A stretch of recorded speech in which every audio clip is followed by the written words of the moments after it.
Hey pop horror fans, I'm Tony Walters of Rad Entertainment, and today we're talking about War for the Planet of the Apes.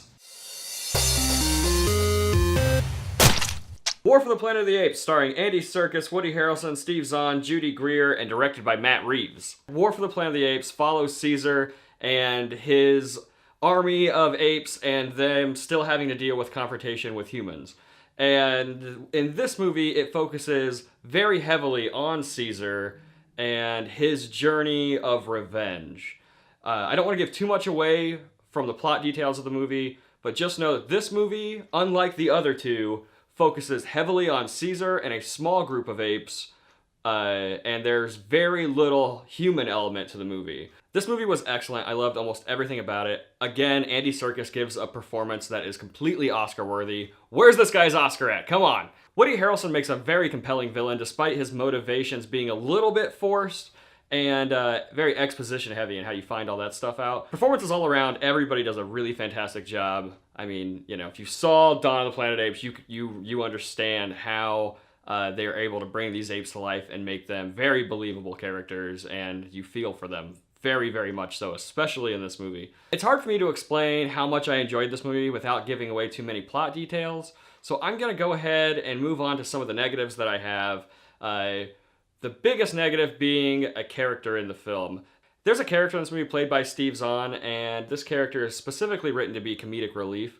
Some of the things he does works. I mean, there are plenty of moments that I got some good laughs out of the character, but for the majority of the movie, I did find the character to be rather annoying. But he's surrounded by very well-grounded characters that are all absolutely amazing with motivations you fully understand. And you understand the motivations of Steve Zahn's character as well, despite how annoying the character comes off. There's a few moments in the movie, too, where it feels the need to overly explain what's happening. And that's one of my biggest pet peeves, especially in film, is to be treated like I'm stupid and I don't know what's going on. I hate when movies have to overly explain things.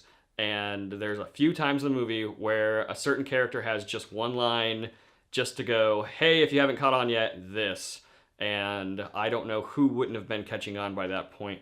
There are things that are expertly crafted in character dynamics and mirroring other characters that are like really, really good storytelling, and then you have one character explain the fact that these two characters are mirrored, and it's just a little bit annoying. If they would have left the line out, it would have been an extremely like artful design and brilliant storytelling, but because they had to explain it, I feel like it knocked it down a peg. If you're curious to how I rank these movies, I would put Dawn of the Planet of the Apes definitely on top, followed by War, followed by Rise, but I still absolutely love all three of these relatively equally, but Dawn of the Planet of the Apes for me is like a perfect movie. Alright, just so you guys know, this is the last review that you're gonna see in this room, in this set here.